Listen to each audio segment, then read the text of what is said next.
Today I want to share a story with /b/ about my winter deep in the Yukon with my grandfather and the strange things that occurred during those dark, frozen months. Quick note, this story is a little long. About 3 years ago, when I was at the spry age of 18, I had decided that I wanted to take a year off of school before going to university, do a bit of soul searching if you will. Well, as it happened, my father decided that this would be a great opportunity. You see, my grandfather Dana had been trying to get me to go out to his cottage for a few years now, to learn a little about yourself and your heritage. Now, my grandfather is the toughest son of a bitch I have ever seen in my life. An example. When I was 15, my family took me skiing in Jasper and my grandfather tagged along. During that trip, Dana hit a fallen log that had been ever so lightly covered in snow and plowed straight into a spruce tree. Tore his lip open down to the cheek. Once we caught up to him and started freaking out and talking of getting an ambulance, he just calmly stood up, told us, while his lip was hanging open enough to see his teeth, that he would be fine and was going to go back to the lodge to patch himself up. As it turns out, this involved him skiing all the way back, grabbing a sewing needle and some fishing line, and stitching his own face back together in the bathroom mirror. An hour later he was back out on the slopes as though nothing had happened. He still has a vicious scar too. He is a born Swede, a massive guy, around 6 feet 6 inches and pretty muscled despite being in his 60s. He's a pretty quiet guy and rather eccentric. He lives on his own in the middle of a frozen hellscape at a time in his life where most would be retired, so go figure. The main reason I hadn't gone with him sooner was because my mother was terrified of me going off to live with my crazy relative for any length of time, despite my father's assertion that I would be well taken care of and was old enough to fend for myself. This year was to be different though. Through some Herculean effort of coercion, likely involving the fact that I was moving out soon anyway, I was granted leave to go with him.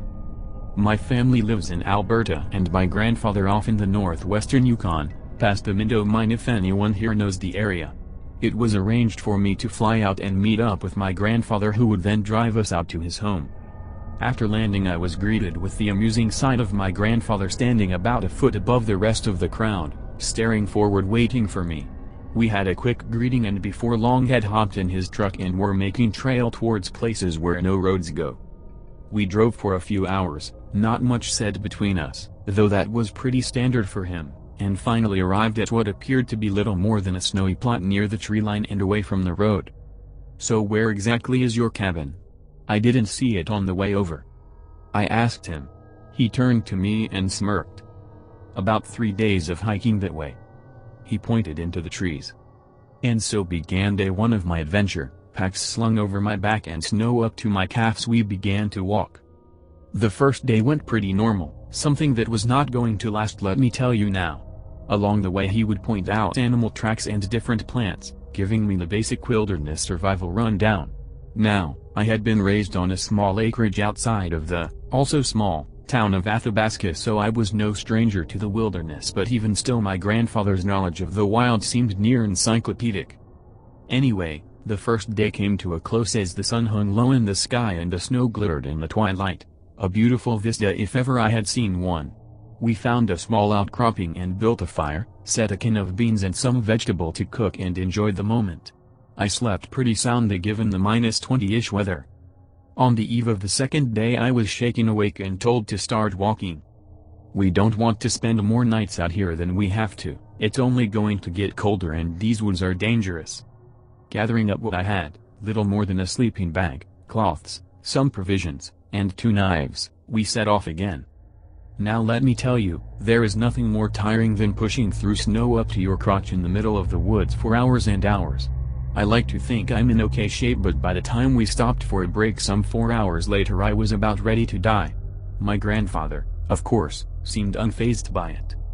It was around this time that I started to take note of a few things.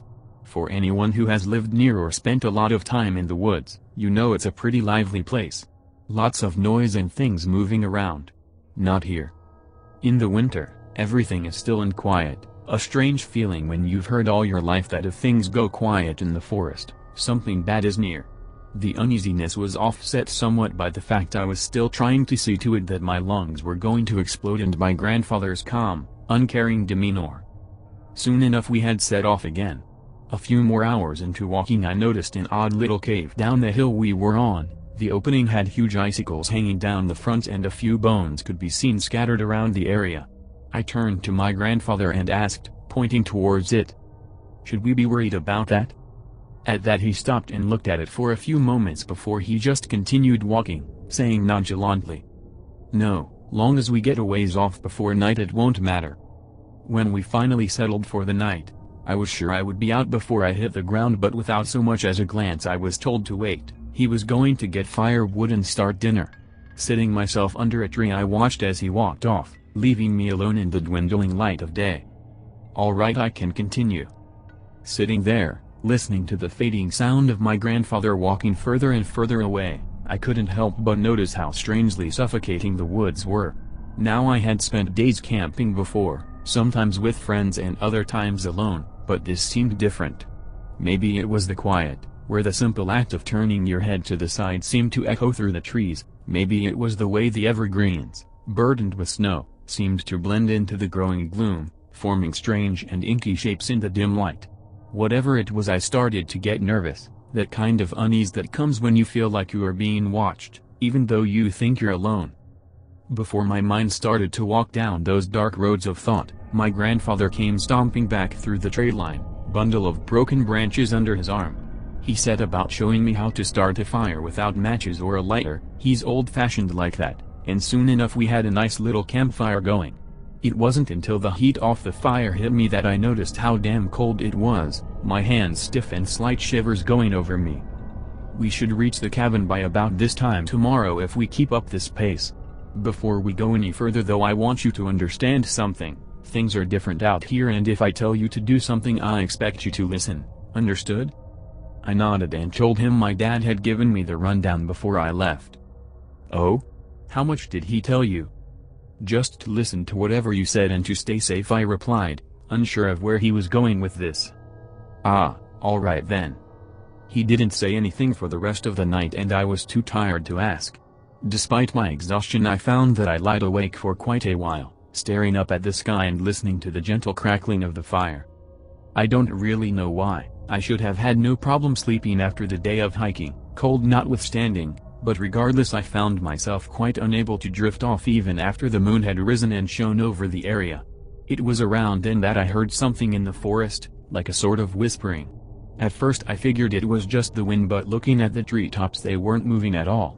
I listened harder but couldn't make out what was being said, it was so faint.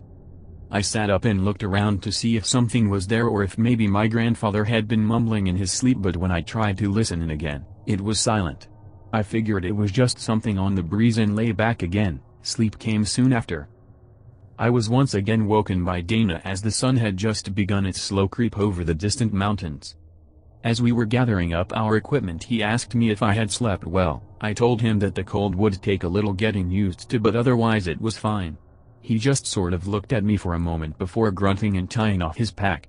Once more we set off, deeper into the wilderness. The third day went without incident. It was only after yet more hours of tedious and exhausting trailblazing that we finally came into view of my grandfather's home. Built right up against a cliff face, no windows adorned it, just massive logs the whole way around. A small chimney rose up from the roof. Easy to spot given that the trees had been cleared in about a 20-meter radius around the cabin, replaced with numerous small wooden stakes set at varying intervals. As we got closer I noticed that they were actually fence posts. Barbed wire was strung between them and every so often there was a much taller post, set a ways back from the fence. In the dim light I couldn't really make much out about it, though I was curious why they were there. Whatever the reason, I was in no mood to play 20 questions, I just wanted to get inside and sleep in a warm place. Before we could get in, however, it seemed there were a few things to be done. My grandfather lifted one of the posts out of the ground, allowing us to enter, and told me to put it back and make sure it wasn't going to fall. He was going to go get the door open. It didn't take too long. The snow around the cabin was much less than the surrounding area, making walking blessedly easier. After I finished I made my way around the side of the cabin and found my grandfather carefully taking down numerous little metallic things hung over the door. I could see them glinting in what little daylight was left, but I couldn't make out what exactly they were supposed to be.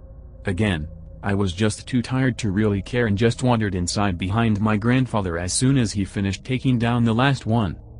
"That bed over there'll be yours," he said, pointing to a small cot in one corner of the room. Without much more though, I ambled over and went to sleep. I really should have savored it more, as this was the last good night's rest I was going to have for a while. I woke up the next morning to a mostly dark room. A candle was set on the table in the middle of the cottage, giving enough light for me to figure out where the door was. Opening it and stepping outside, I was greeted to a bright, midday sun. Down the yard a ways I saw Dana finish clearing the excess snow from the plot of land. It was low enough that I could actually see the ground, and a few feet beyond the fence the snow rose like a small wall all around us. The light, as well as something in the vein of 14 hours of sleep, allowed me to really take stock of the area around me. I could now see that the tall posts from the night before had been whittled down so that only pale heartwood remained. Carved all over each of them were words, thousands of them all tightly packed and varying from neat to nigh indecipherable scratches. Reading through it, there really didn't seem to be a rhyme or reason to what was written down. Mostly it was just random words, mostly in Swedish and a few in Norwegian. I'm not fluent, but I've picked up a little over the years.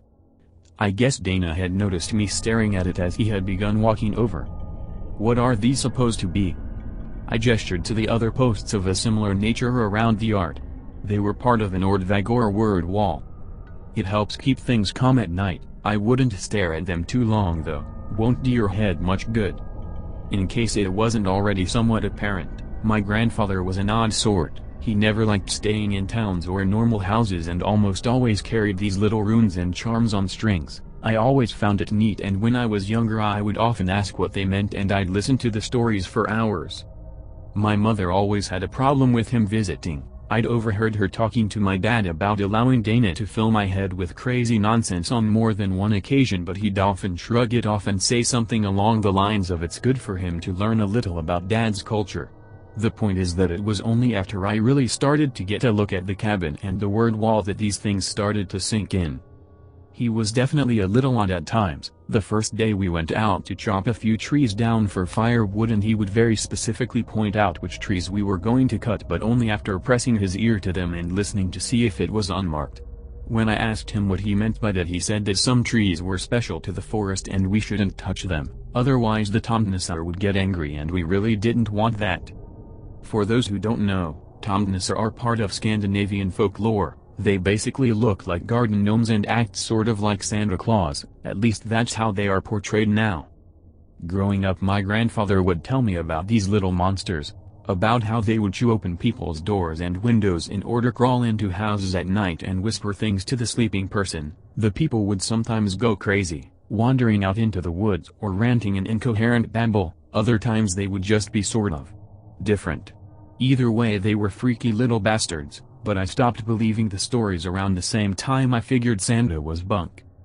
Dana really isn't known for his sense of humor, so hearing him say that was more than a little strange. I sort of awkwardly laughed at it, and he looked at me and said, "Think I'm joking? Keep that up and you won't be seeing the summer." That shut me up pretty quick. I still didn't particularly buy the stories, but I still made sure not to tap the trees that he said were marked. We finished loading up the sleds we had brought with us, and at that point Dana said, "Let's go this way. I want to show you something before we get back." Following him, it seemed to me like we were making a wide arc instead of going straight back, but I wasn't going to argue. As we walked, I noticed there were no animal tracks, as in absolutely none. Even on the way to the cabin I had at least picked up on a few prints from rabbits or moose and the like. When I asked why we hadn't come across any despite being so far in the woods, I was told that they don't like it here, no, to stay a ways off. "Why's that?" I asked back. "These woods aren't safe for much of anyone after dark, least of all critters." After walking a while longer, we reached a high at the edge of the section of forest we were. Dana pointed out beyond the now sparse straight line. What lay past it was the vast snowy rises and falls of the untamed wild. Honestly, it was one of the most beautiful things I had ever seen.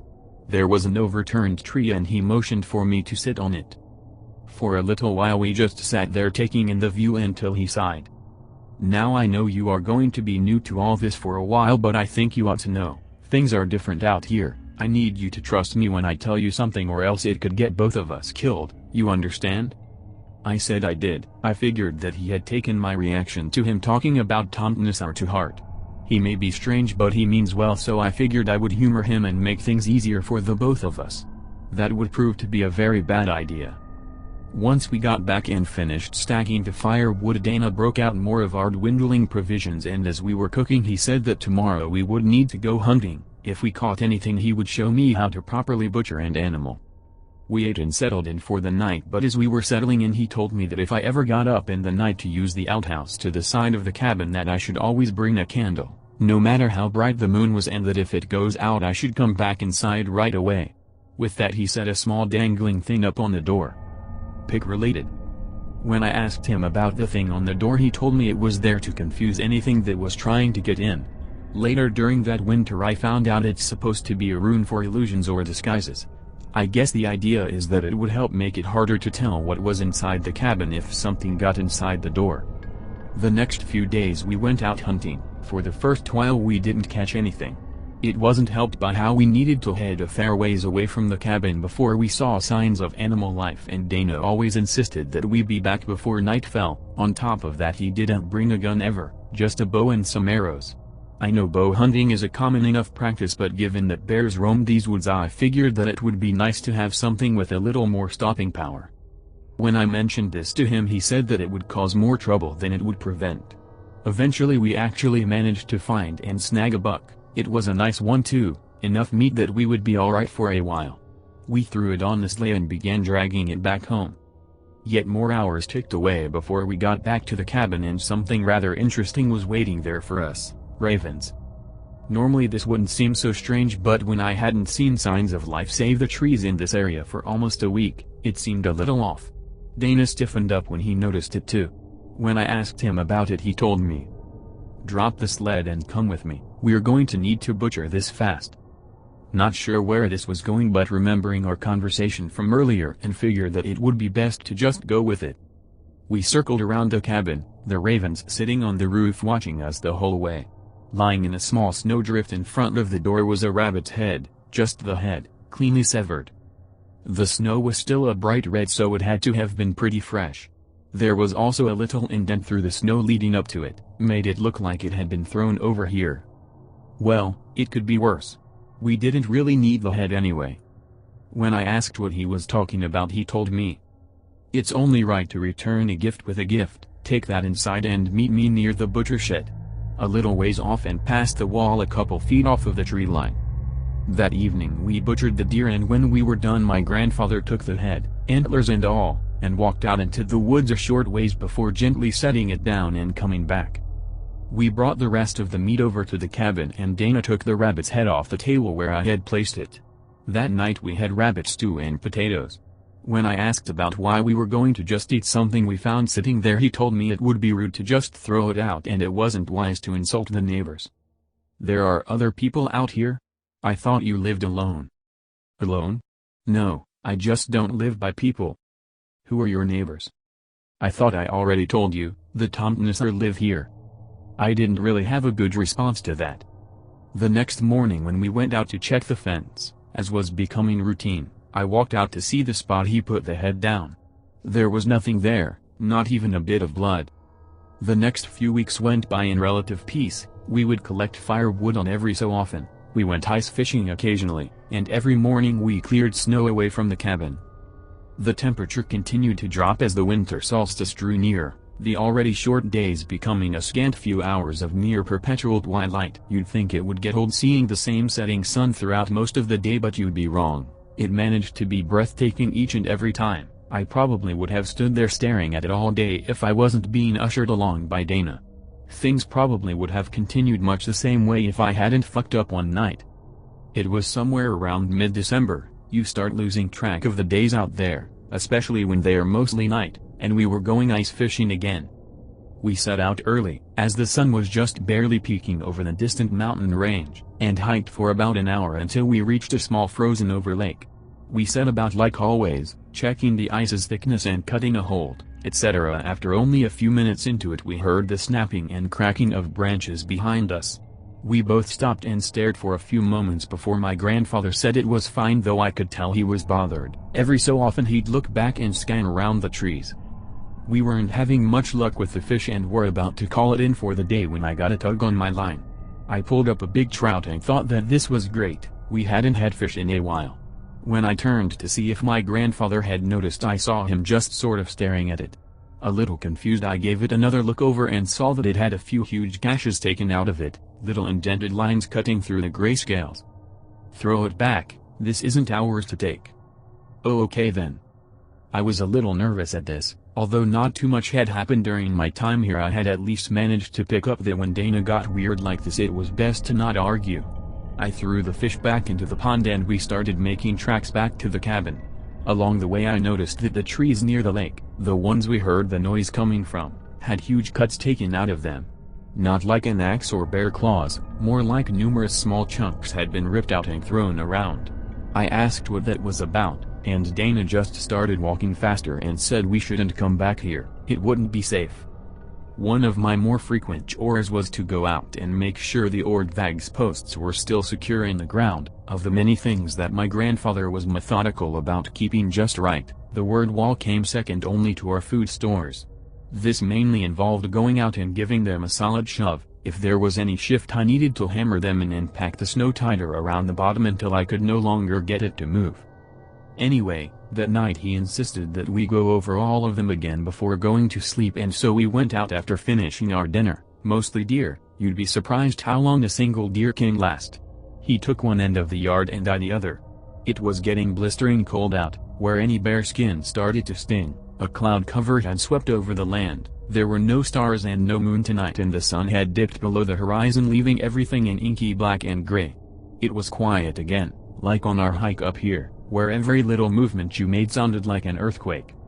A little way off I could hear my grandfather working, the shifting of his coat and the snow being pressed underfoot.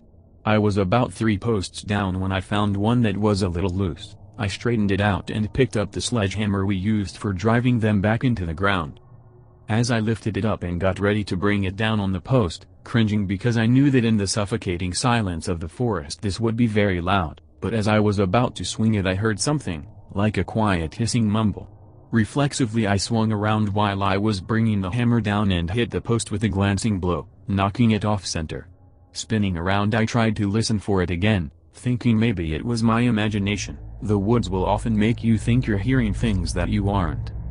After a few seconds of nothing and figuring that it was either just me imagining it or overhearing Dana saying something to himself, I turned to start fixing the post again, but just as I put my back to the trees I heard it again. It seemed so quiet that I couldn't make out what was being said, but I am sure that it was someone whispering, quickly and in a whistle-like tone. I really starting to freak out now. I slowly began walking towards the cabin, my back to it and the cliff face as I scanned the trees looking for where it was coming from. The noise didn't seem like it had a direction to it, it was like it was everywhere at once, still quiet and indiscernible but very much there. While in panic mode, combined with being tired and cold, I got it in my head that if I threw something into the woods it might scare off whoever was there.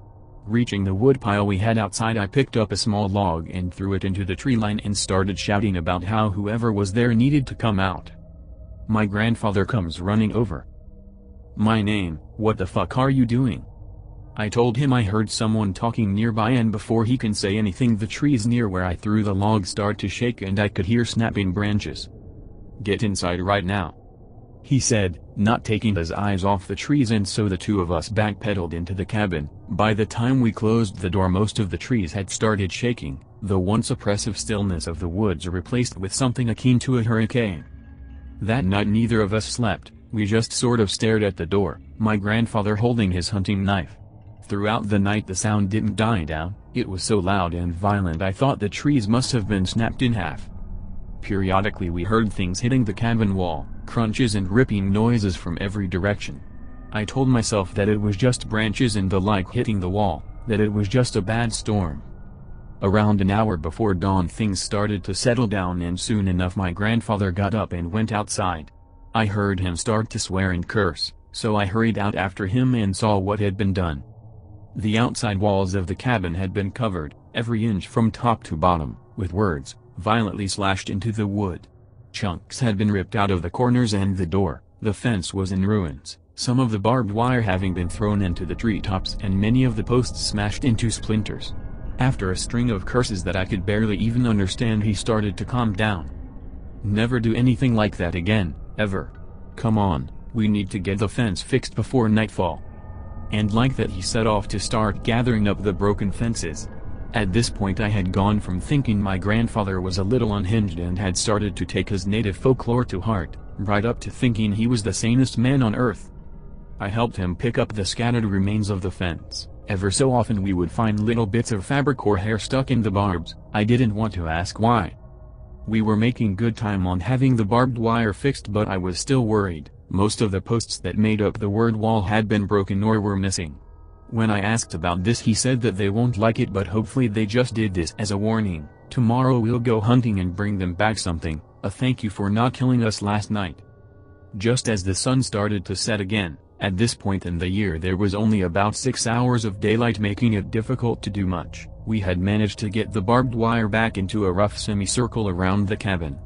Given the damage that had been done the night before, I asked how much good the barbed wire actually was, and he told me that it didn't stop them but it slowed them down, since their beards and hats would get tangled in it and they had a hard time getting free. I couldn't tell if that was a joke or not, but at this point I was about ready to believe anything. Little did I know I hadn't seen anything yet. The problem was that when the occurrence happened it was almost December 21st, and that means that the cold was near unbearable, and there was so little daylight that by the time we got to the part of the wilds where animals roamed normally it was nearly time to begin to head back. The first day we went out and searched for signs of animals we could bag. We didn't see so much as a squirrel. That night the wind was howling again. The creaking of the cabin would get to the point where I thought it would collapse on us, and all the while I would stare at the cracks between the log walls, where the candlelight didn't touch, and I could swear I saw things moving in the dark. When I finally did drift off to sleep, the last thing I heard was a quiet whispering, like I had heard before.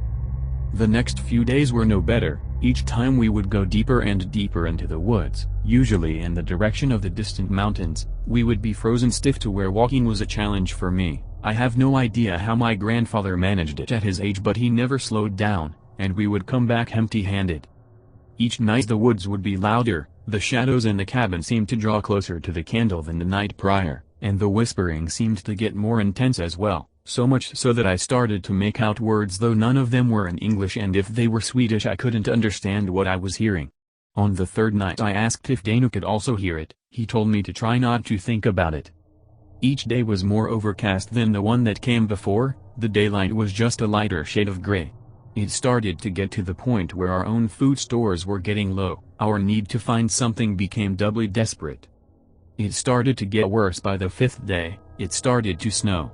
Not your simple puffy white snow that you see further south. No, this was big, heavy and wet flakes that seemed more like little snowballs landing everywhere. It clung to everything, weighing us and the trees down alike. All the while, as we walked in a misty forest where we could hardly see more than a few meters, I kept swearing I could see things out there, little shapes sitting on rocks and tree branches that would be there one moment and seem to disappear as soon as I looked directly at it. I asked my grandfather and he told me not to acknowledge them, just keep moving. The longer the days went, the more of them I would see. It was on the 9th day of trying and failing at our hunts that we returned to a troubling sight. All along the tree line surrounding the cabin, a couple meters off the barbed wire fence, there were a number of large stones, big boulders that came up to my chest. Most were oddly shaped where the tops curved off in a direction. They were all pointing at the cabin. They had been placed every few feet all along the tree line, almost like a fence of the forest zone. When we saw that, Dana stopped and said, "Pack your things, we are leaving at dawn." I wasn't going to argue. Even as we got past the fence and closed the door, I felt like we were still being watched from somewhere out in the snow. It was too dark to see any of the little shapes that had been following us whenever we went outside, but I knew they were there. Hardly a moment when they weren't. We didn't sleep long. Sometime in the middle of the night, between the howling winds and the biting cold, there was a deafening crash and the door split down the middle, snow and frost flying in and blowing out the only candle before we even knew what had happened. There was a scurrying noise, and after a few seconds my grandfather had managed to light a little oil lantern he had hanging by the wall. The table and pantries had been overturned. Everything not nailed down was either broken or scattered around the room. I asked if we should leave right now. He told me that it was what they wanted us to do, that we would wait until first light. It was the longest night of my life. We sat there shivering and staring at the broken door, the lantern's light just barely keeping the dark and who knows what else away. Several times I thought I saw something there, just outside the door, watching. When I saw the horizon getting brighter, it was like waking from a nightmare, only this one wasn't quite over. We grabbed whatever hadn't been broken and made for civilization. The snow had stopped, but the clouds still hung heavy above us. It would be 3 days until we got to the truck. We moved as fast as we could. The snow was so deep and clingy that we had to stop every kilometer or so just to wipe it off. It weighed us down more than our packs did. I don't know how far we traveled. I know he didn't stop, and I don't think we ate until it started getting dark. Dana said to get as much firewood as I could find. We were going to need a big fire. What about the marked trees? I said to him. I still wasn't sure if things could get worse. Fuck them, they're already pissed, it won't matter much now.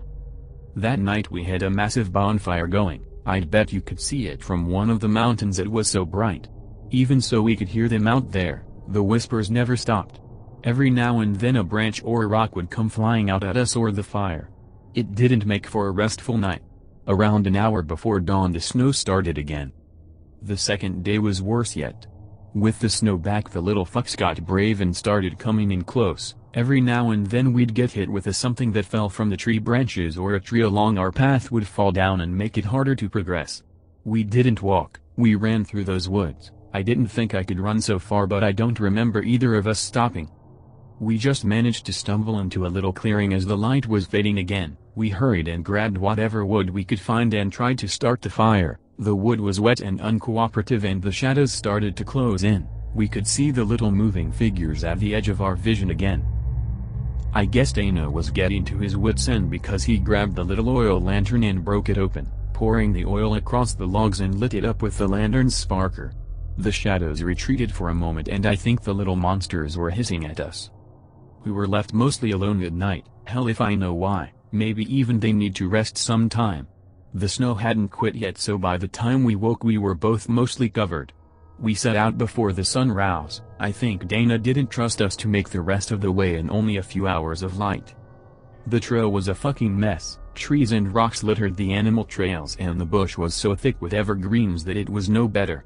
It was slow going and of course we were still being followed. We would still catch sight of them at the edge of our vision, watching and whispering in tune with the wind. I couldn't even tell which was which by this point. Sometimes I still can't. For whatever reason we were left mostly untouched on the rest of the way back. The poor trail conditions slowed us to the point that it was already dark, and we still hadn't made it to the truck. Dana didn't want to stop though. He said we were close and didn't want to risk another night outside. I'm not sure when it was, but we eventually made our way out of the trees and onto a road. We followed it for a few minutes until we saw it, the glorious steed that would get us out of that place, covered under a few feet of snow though it was. We swept out the truck bed, threw our things in and drove away. I don't think either of us looked back. After we got back to town, stayed at an inn for the night. Best goddamn rest of my life. We woke early and drove for nearly the entire day until we made to the Eric Nelson Airport. When we got back, Dana stayed with my family for a little while, at my dad's behest. We didn't talk much about the trip, just said we needed to come home early. That spring Dana left and said that he was going back home. I asked him what in the fuck he was thinking going back there, and he told me he had lived in those woods for almost 20 years. It was his home and he would stay there as long as he had left. He promised to call or visit on occasion. That was 3 years ago. None of us have heard hide nor hair of him. My parents are convinced he passed away. They're probably right, but I can't help wanting to know. And that is where we come to today. I told my friends about what happened that winter and they don't really buy it. Can't blame them, but we've been talking on and off for a year now about going on a camping trip, and I jokingly mentioned that maybe we should go out to my grandfather's cabin. They thought it was a great idea. We're currently in the ski motel in Whitehorse. We are leaving tomorrow morning. I'm still convinced that this is a bad idea, but I want to know what happened when my granddad came back out here. We planned for the trip to be a little less than a month, and we picked summer since I think it is safer than the dead of winter like last time. This is the last story I'm going to be posting for a while. Come the start of September I'll start a thread and let you all know what happens. I'll take pictures where I can and have brought a number of spare batteries for my phone. Wish us luck.